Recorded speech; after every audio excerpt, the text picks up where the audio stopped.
Vous avez peut-être l'impression d'avoir déjà vu cette vidéo sur ma chaîne, mais je vous assure que ça vaut le coup. Salut Booktube! Ça y est, j'ai fini la trilogie de Poppy War et si vous êtes sur ma chaîne depuis un moment maintenant, vous savez que j'avais fait une première vidéo sur le tome 1 uniquement où il y avait une partie no spoil et une partie avec spoiler parce que j'avais tellement de choses à en dire que j'avais ressenti le besoin de venir m'épancher pendant des heures et des heures sur ce livre. Mais là, cette vidéo va être un petit peu différente puisque ça y est, maintenant j'ai fini la trilogie. Je commence à dépasser un petit peu mon traumatisme. Mais comme cette série est incroyable, je voulais vraiment faire cette vidéo 100% sans spoiler pour vous dire un petit peu toutes les raisons pour lesquelles je pense que vous devriez lire The Poppy War. Si vous êtes un petit peu le public cible, parce qu'en effet, il y a quand même des choses très très dures qui sont abordées dans ces livres. Donc je pense que ce n'est pas pour tout le monde, mais si c'est quelque chose que vous êtes capable de supporter, vraiment c'est un chef-d'œuvre, c'est vraiment une saga qui vaut énormément le coup. D'ailleurs, aux États-Unis, elle a fait un carton complet, c'est réputé pour être une des meilleures fantaisies de l'histoire. Et notamment des dernières années. Donc voilà, vraiment foncez, ça vaut vraiment le coup. Et si vous êtes encore un petit peu dubitatif, ou alors si vous voulez simplement en savoir plus sur mon avis de façon un petit peu générale, sans spoiler, alors bien entendu, je vous encourage à rester tout au long de cette vidéo pour en savoir un petit peu plus. Donc déjà, The Poppy War est une trilogie de dark fantasy américaine écrite par l'autrice R.F. Kuang, qui donc se compose de 3 tomes et il s'agit de The Poppy War, The Dragon Republic et The Burning God. Le tome 1 a été traduit aux éditions Actes Sud sous le nom de La guerre du pavot par Yanis Urano.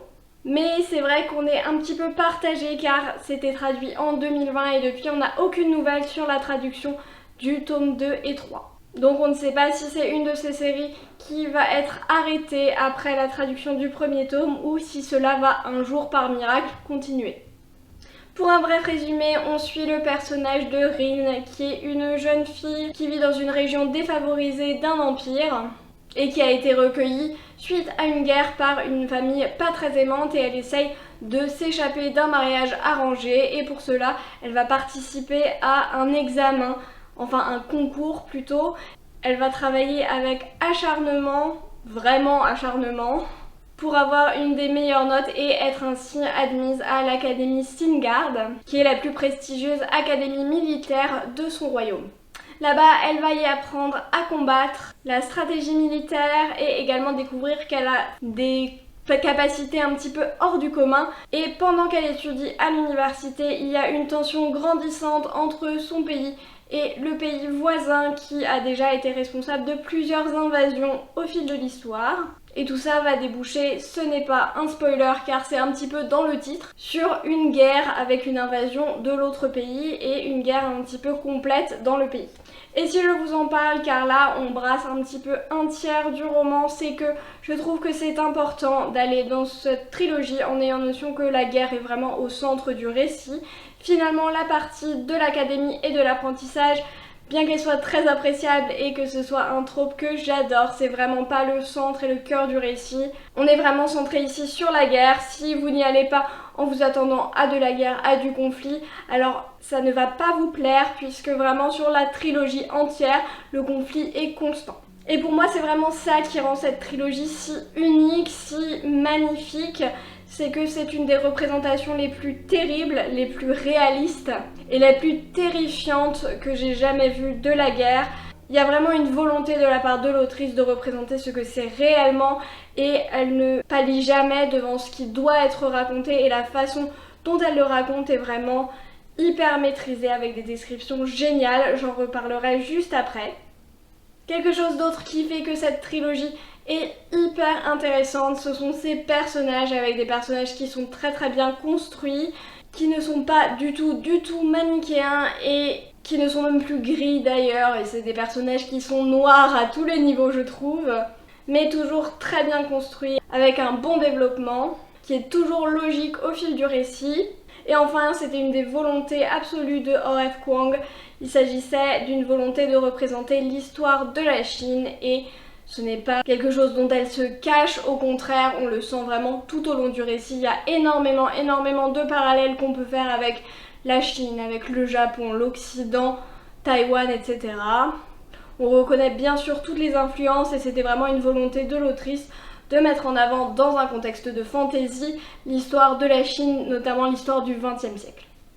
Maintenant que je vous ai dit un petit peu toutes les grandes lignes de ce qui fait pour moi que ce livre est absolument génial, je vais vous détailler un petit peu tous les éléments pour que vous en sachiez un petit peu plus. Juste une petite parenthèse parce que je vous l'ai dit, c'est une série de grimdark fantasy et qui parle de la guerre sans pâlir devant les horreurs et donc il y a énormément de trigger warning avec mutilation, guerre, meurtre, génocide, viol, suicide, mutilation génitale et également quelque chose qui est un petit peu en dehors de la guerre, mention d'addiction et de consommation de substances addictives, donc ça c'est peut-être quelque chose qui est un peu moins attendu et dont je voulais vraiment parler dans les trigger warnings. Donc voilà, si vous n'êtes pas prêt à avoir des choses horribles, du sang, du gore, fait pour représenter au mieux ce qu'est la guerre, n'y allez pas. C'est vraiment important de bien avoir ça en tête avant de commencer. La première chose dont je voulais vous parler ici était tout le côté historique. Comme je l'ai dit, O.F. Kuang ne s'en est jamais caché. Il s'agissait pour elle d'une façon de représenter l'histoire de la Chine au XXe siècle. En effet, il s'agit d'une autrice américaine mais d'origine chinoise avec des parents qui ont été expatriés aux États-Unis et qui ont un petit peu toujours caché un petit peu leur vie en Chine et O.F. Kuang avait pu partir en Chine pour la première fois vers la vingtaine, je crois, peut-être un petit peu avant, et avait rencontré ses grands-parents qui lui avaient parlé de leur vie et elle avait trouvé ça tellement poignant qu'elle s'est mise ensuite à faire des études sur l'histoire de la Chine et c'est ce qui l'a poussée notamment à écrire ce texte. Comme je l'ai dit en introduction, les parallèles sont évidents avec la Chine, mais aussi avec le Japon ou avec Taïwan qui est représenté par l'île de Shire, et même l'Occident qui est représenté par le pays à l'ouest, donc un petit peu nous les Européens notamment, et également les États-Unis. Et c'est vraiment hyper intéressant parce que c'est vrai que je connaissais finalement très peu, comme beaucoup de gens en Occident, je connaissais très peu l'histoire de la Chine et toutes les horreurs qui ont pu être commises il y a finalement pas si longtemps, que ce soit par le pays de la Chine ou par les invasions, notamment japonaises. Évidemment tout ça, ça reste de la fiction, ça reste de la fantasy avec une dimension magique et donc ce n'est pas une représentation exactement fidèle, c'est très inspiré de faits réels mais O.F. Kuang a un petit peu déplacé notamment les périodes temporelles pour arranger la progression de l'histoire et nous faire mieux comprendre les enjeux. Ça permet aussi de se renseigner, c'est ce que j'avais fait après la lecture de ce texte et donc vraiment j'en ai appris énormément sur l'histoire de la Chine, mais je pense que c'est aussi intéressant d'aller dans ce texte avec quelques notions de base et pour mieux comprendre un petit peu les enjeux et ce que ça veut mettre en valeur. C'est pour ça que je vais vous en parler un petit peu et comme ça vous allez pouvoir vous aussi apprendre un petit peu sur l'histoire de la Chine, même si vous ne comptez pas lire ce livre. Le pays est déjà ancré dans une histoire chinoise un petit peu globale car dès le début on sent une omniprésence de l'opium et ça c'est vraiment un des problèmes de l'histoire chinoise avec les guerres de l'opium. Donc en vérité il s'agissait d'un arrangement commercial entre guillemets avec les Anglais qui voulaient énormément le thé de la Chine. Mais la Chine n'était intéressée par aucun échange commercial avec les Anglais et donc ils ont décidé de passer un petit peu d'opium et comme ça ils ont pu échanger leur opium contre leur thé vu que les gens étaient déjà devenus accros. La Chine, en voyant que ça posait un petit peu problème dans sa population, a décidé d'arrêter l'importation d'opium et donc de rompre le traité commercial et ça a permis à l'Angleterre de dire que c'était une raison suffisante pour envahir. Bon, là on n'en parle pas, c'est pas le sujet du livre, mais c'est vrai qu'on sent qu'il y a une omniprésence de l'opium qui essaye d'être régulée par le gouvernement, mais ça reste encore un gros problème et notamment dans les régions les plus pauvres au sud du pays où Rin vit et c'est un problème tout au long du texte évidemment car on en reparlera après, c'est également une façon pour accéder à leur capacité un petit peu magie. Donc voilà, c'est vraiment un sujet central du livre mais évidemment la guerre de l'opium n'est jamais mentionnée, c'est vraiment en background. Le cœur du texte et de la trilogie, c'est vraiment l'histoire de la Chine au XXe siècle et le tome 1 est notamment centré sur la deuxième guerre sino-japonaise qui a eu lieu entre 1937 et 1945, donc en plein pendant la Seconde Guerre mondiale. On n'en a jamais trop parlé en Occident, en tout cas dans mes cours on m'en a jamais parlé parce qu'on est plus centré sur ce qui nous arrivait à nous plutôt que ce qui se passait par là-bas. Et donc la guerre sino-japonaise, c'était l'invasion de la Chine par les Japonais qui ont commis plusieurs atrocités et notamment le tome 1 est basé en grande partie sur ce qu'on appelle le massacre de Nanjing. Et donc Nanjing à l'époque c'était l'ancienne capitale chinoise. Les Japonais ont progressé jusqu'à Nanjing où, une fois la ville prise, ils ont pendant plus de 6 semaines mutilé, tué, violé, massacré environ 300 000 civils, ce qui en fait une des pires atrocités commises sur des civils de façon volontaire de l'histoire. Et encore une fois, c'était il n'y a pas très longtemps, donc voilà. C'est assez important à savoir et ça vraiment, R.F. Kuang le représente à merveille, c'est vraiment des scènes.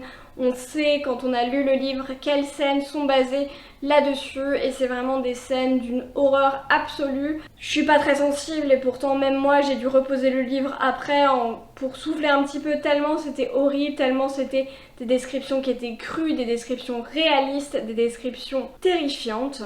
Et c'est là qu'on voit que le côté grimdark, le côté gore est vraiment pas fait pour l'esthétique du roman comme ça peut être fait des fois, c'est pas de la violence gratuite juste pour dire ah c'est de la fantasy grimdark, ça sert vraiment un propos, ça sert vraiment pour montrer les atrocités qui ont pu être commises dans l'histoire. Pour en revenir à l'histoire de la Chine au XXe siècle, en parallèle de tout ça, donc avant et surtout après ces épisodes de la guerre sino-japonaise, on a eu une véritable guerre civile chinoise avec un conflit entre les deux forces politiques principales, donc les nationalistes plutôt républicains qui s'appellent le Kuomintang, j'espère que je le prononce bien, c'est aussi abrégé le KMT qui était au gouvernement depuis 1928 et qui s'opposait au mouvement communiste qui a été lancé véritablement par Mao Zedong. En gros, c'était un petit peu la question de la République face au communisme. Bon, on sait actuellement comment ça a fini, mais c'est notamment intéressant de comprendre un petit peu les implications derrière tout ça. Donc cette guerre civile entre les communistes et les républicains avait également permis au KMT de s'installer notamment à Taïwan, où ils ont mis en place une république qui est un petit peu conceptuelle pour une république puisque c'était le seul parti autorisé jusqu'aux années 2010 et quelques. Donc voilà, c'est pas la vraie république comme nous on l'entend par ici. Et donc voilà, en 1949, évidemment, il y a le parti communiste chinois qui a pris le pouvoir avec Mao Zedong. Et en parallèle de tout ça, encore une fois, viennent les conséquences de la guerre avec cet épisode de grande famine chinoise qui a eu lieu à partir du milieu des années 1950 où jusqu'à un tiers de la population dans certaines zones sont mortes de la famine. Donc voilà pour le côté historique, j'espère que ça vous a intéressé autant que moi. Évidemment tout ça c'est très abrégé, très simplifié, c'est juste pour vous donner les grandes lignes, pour vous permettre de mieux appréhender les sujets abordés dans ce texte. Ou alors juste parce que vous découvrez quelque chose comme moi et que vous voulez vous renseigner un petit peu plus en détail et donc ça je vous encourage à le faire. Globalement j'ai pas beaucoup de références à vous donner parce que j'en savais tellement rien que je suis simplement allée voir des articles sur Wikipédia. Comme je l'ai dit en introduction, et ce qui est assez évident par le titre de la saga, la guerre est vraiment au centre du récit, c'est vraiment le cœur même du récit, c'est pour ça que j'en parle directement dans le résumé. Et vraiment, les tomes s'enchaînent avec des conflits constants, les conflits évoluent et changent au fil des tomes avec des paradigmes différents, des ennemis qui vont changer au fur et à mesure, et c'est ça qui est très intéressant aussi, c'est que par cette trilogie, R.F. Kuang met en évidence toutes les formes de guerre, vraiment. On a un petit peu tout ce qu'on peut avoir dans la guerre. On va avoir une invasion, donc ça c'est véritablement le premier tome, où c'est pas un spoil, ils vont se faire envahir. Mais après on va avoir des guerres plus offensives, des guerres de siège, des guerres de mutinerie, de rébellion, comment on met en route une rébellion. Et également certains côtés de guerre psychologique, de manipulation des foules, de manipulation des dirigeants, comment est-ce qu'on peut se servir de la psychologie pour retourner le cours d'une guerre. Et ce qui est véritablement important, c'est l'horreur absolue de la guerre dans ce livre, que ce soit l'horreur physique, ce qu'on peut infliger aux personnes, mais aussi l'horreur des décisions politiques, et valider pour causer des centaines de milliers, voire des millions de morts, annihiler des villages entiers par une simple décision, à quel point tout est possible. En fait, rien n'est trop petit, il n'y a aucune trahison qui soit trop petite pour gagner la guerre, pour obtenir le pouvoir. Il faut toujours faire pire que les autres.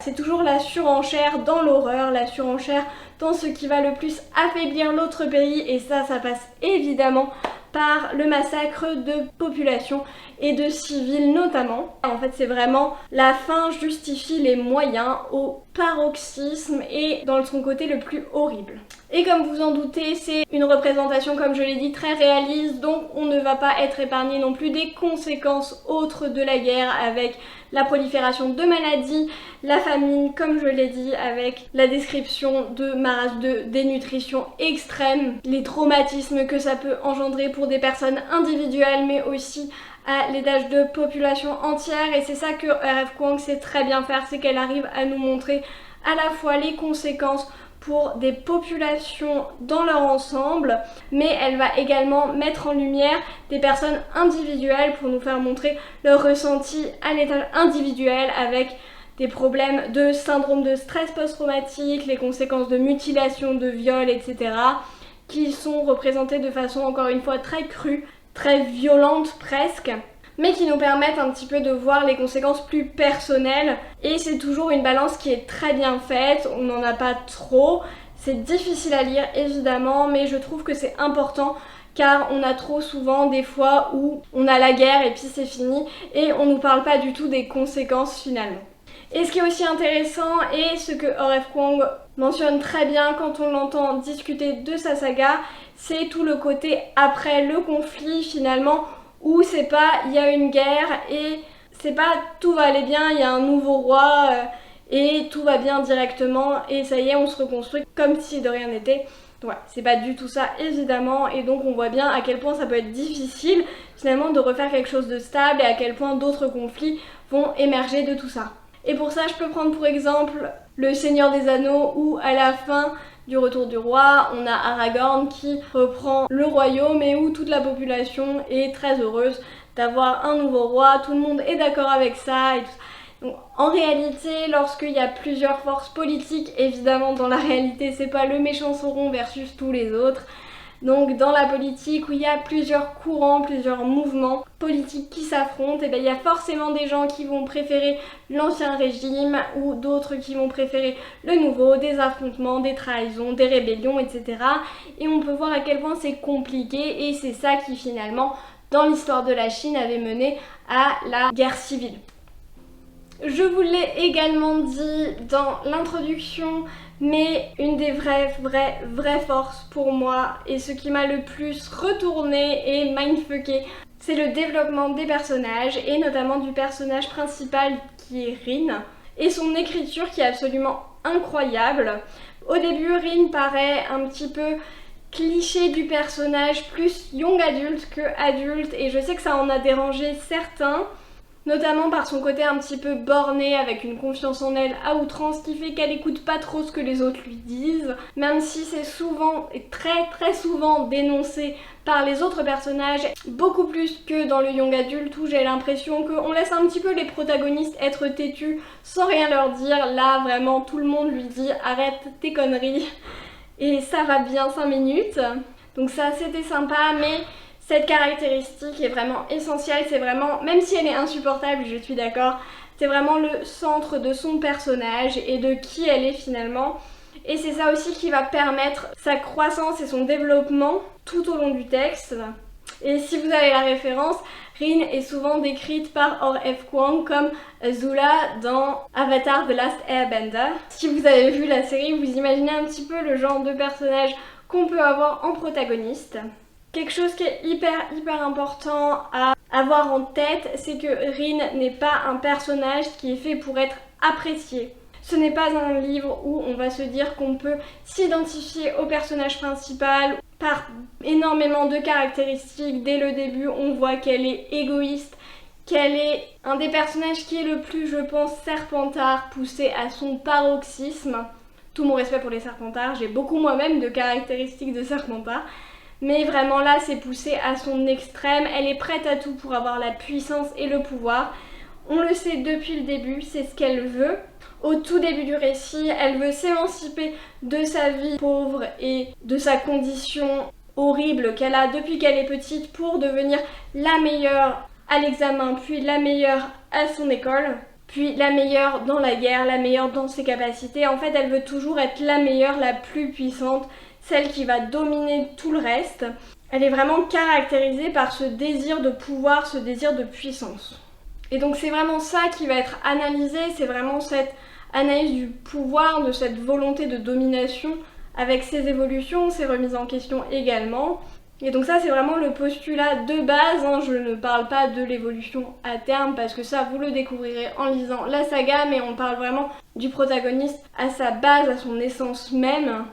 Mais c'est aussi ce qui fait d'elle un personnage très intéressant, mais comme je l'ai dit avant, ce n'est pas un personnage qui est fait pour être apprécié, ce n'est pas un personnage qui est fait pour être relatable. Et enfin, petite mention, parce que c'est vrai que du coup j'en ai pas parlé, pour moi c'est pas non plus ce qui fait la force du récit, c'est le côté plus fantasy, parce qu'on reste sur un récit de fantasy, avec des capacités magiques qui vont être centrées sur le principe de chaman et de chamanisme. Pour moi, c'est vraiment pas le plus intéressant dans le livre, on est vraiment dans la fantaisie utilitaire et donc la fantaisie qui sert pour mettre en avant autre chose. Or, Eve Kwang le fait très bien, mais du coup, c'est vrai que l'aspect magique passe un petit peu au second plan, c'est vraiment pas le plus intéressant, c'est pas non plus ce qui est le plus développé, même si c'est parfaitement assez développé pour qu'on comprenne tous les tenants et aboutissants. Et donc les chamans, ce sont des personnes qui vont pouvoir accéder à ce qu'on appelle un panthéon, donc c'est un ensemble de dieux. Chaque personne, en fonction de qui elle est, va pouvoir communiquer avec un dieu ou un autre pour d'autres personnes. Chaque dieu va avoir des compétences spécifiques et pour Rin, elle va pouvoir être en relation avec le phénix qui est le dieu du feu. C'est le dieu de la destruction et donc les chamans sont un petit peu des conducteurs pour le pouvoir des dieux qui vont ainsi pouvoir influencer le monde réel. Et donc Rin va pouvoir jeter des flammes, etc., utiliser la puissance du feu par les pouvoirs du phénix. Tout ça, ça a énormément de conséquences sur les personnes qui utilisent ces pouvoirs puisque elles ont déjà besoin de drogue pour entrer en transe et pouvoir communiquer avec leur dieu, du moins au début. Et donc c'est de là dont va partir toute l'addiction et notamment l'addiction à l'opium qui est omniprésent dans tout le livre. Ils utilisent la drogue pour entrer dans des transes et plus ils utilisent les pouvoirs de leur dieu, plus ils vont avoir du mal à contrôler leur puissance et risquer de devenir fous et complètement sous l'emprise du dieu avec lequel ils communiquent. Donc voilà, c'est vraiment pas des pouvoirs anodins, c'est des pouvoirs qui paraissent immense et un atout majeur et un atout de puissance, mais c'est vraiment avec des conséquences hyper lourdes et ça c'est vraiment mis en évidence tout au long du récit et c'est ce que je trouve vraiment très intéressant aussi. Et ça pose plein de problèmes, plein de questions qui sont abordées sur tout ce qui est addiction, santé mentale, etc.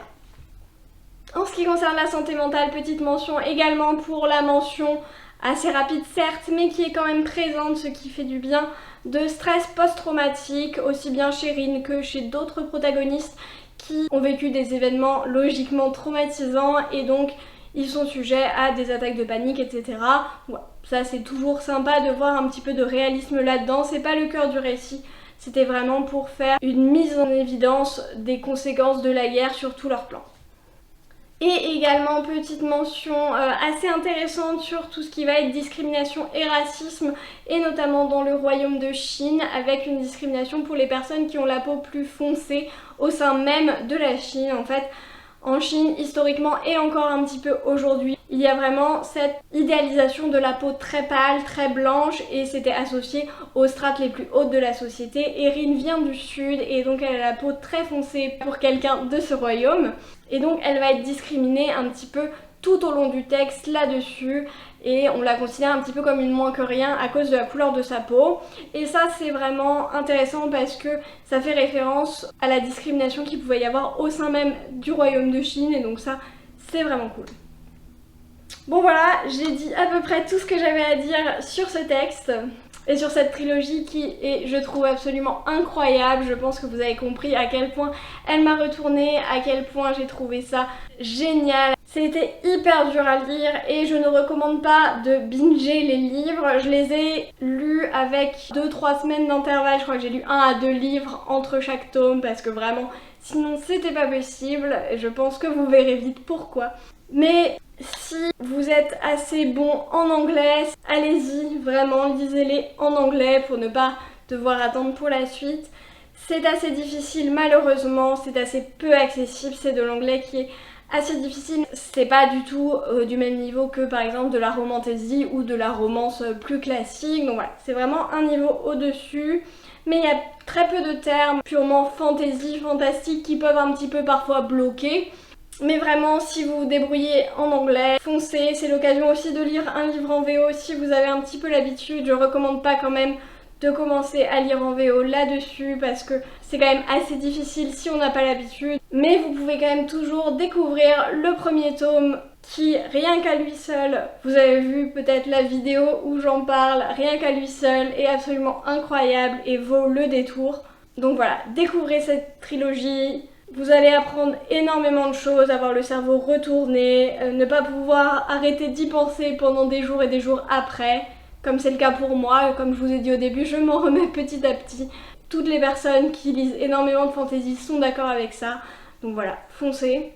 Et en attendant, on arrête tous de procrastiner, on va prendre un livre et moi je vous dis à la prochaine.